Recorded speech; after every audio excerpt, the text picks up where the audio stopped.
मोदी की बीवी अपने आप को बताने के लिए तरसती थी जसोदाबेन।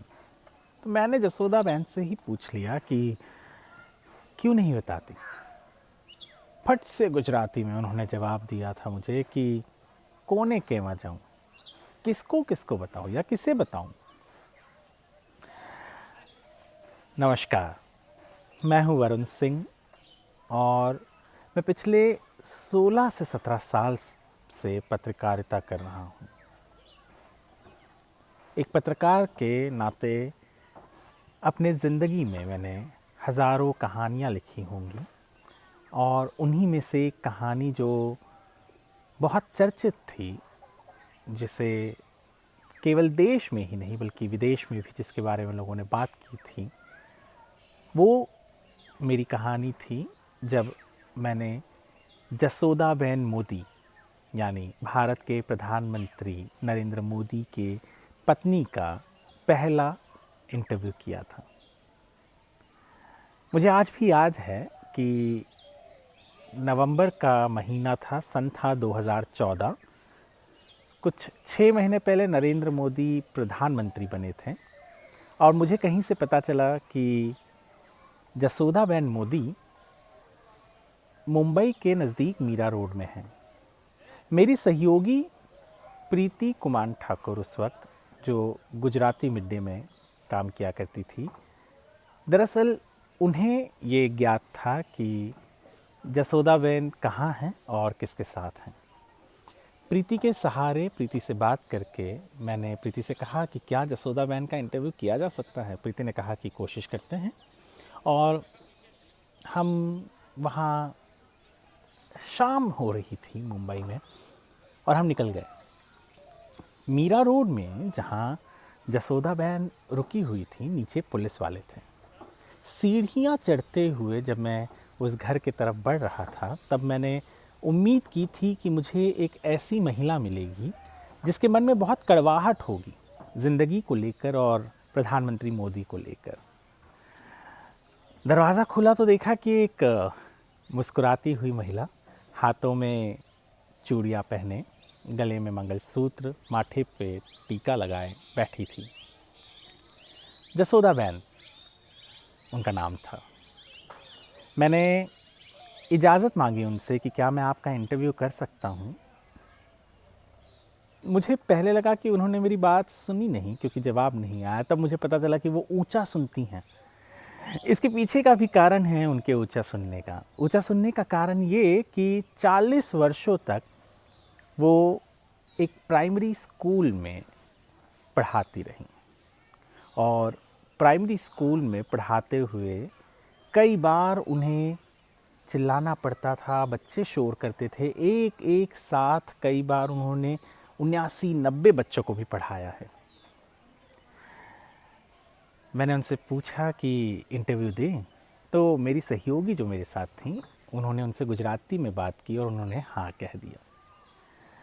जो मैंने पहले बताया आपको कि किस तरीके से जसोदाबेन मोदी हर किसी को बताना चाहती थी, तरसती थी ये बताने के लिए कि वो प्रधानमंत्री मोदी की बीवी हैं, पर नहीं बता पाती थी। उस वक्त प्रधानमंत्री नहीं बल्कि मुख्यमंत्री हुआ करते थे। वो चुप रहीं, पर उनके लिए ये चुप्पी उनको नहीं तोड़नी पड़ी।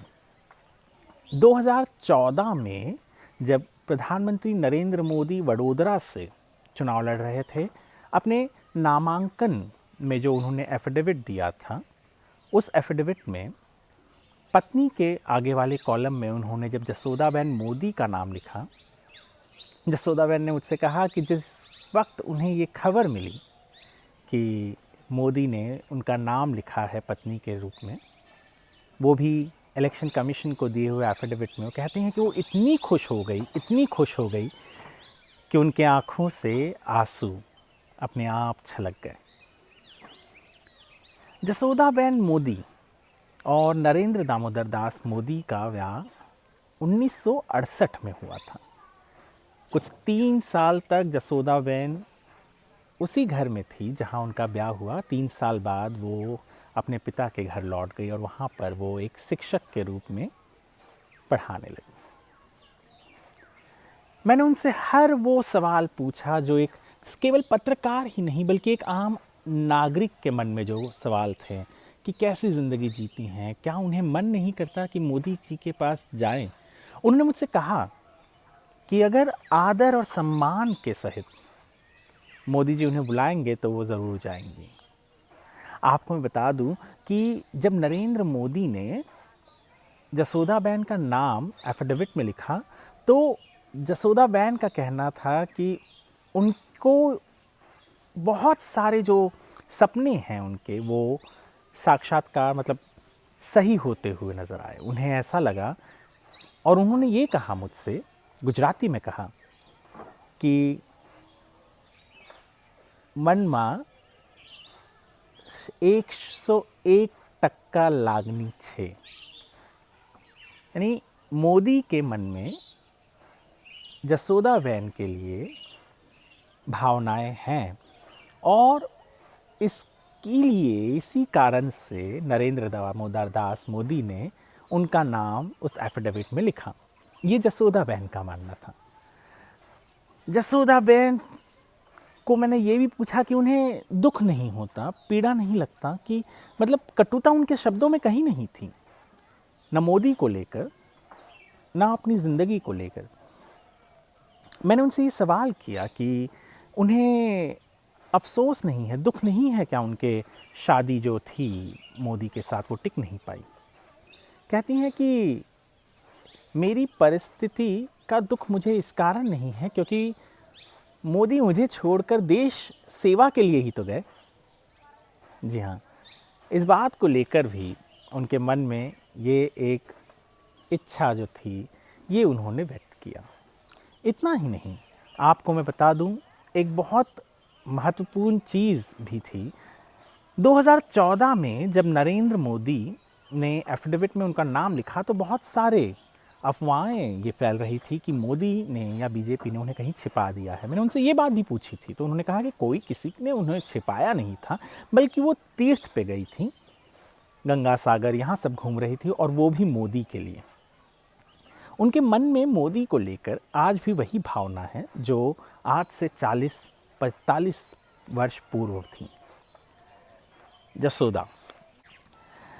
जसोदाबेन के साथ मेरा जो इंटरव्यू था, मैंने सोचा कि आज आप लोगों के साथ वो इंटरव्यू में क्या क्या बातें हुई, किस तरीके से जसोदाबेन मेरे सामने थी और उनसे जब बात की तो क्या क्या बातें सामने आई, वो आप लोगों तक इस YouTube के चैनल के माध्यम से पहुंचा सकूं। आशा करता हूं कि आपको ये वीडियो पसंद आया होगा और ये वीडियो देखने के लिए आपका धन्यवाद।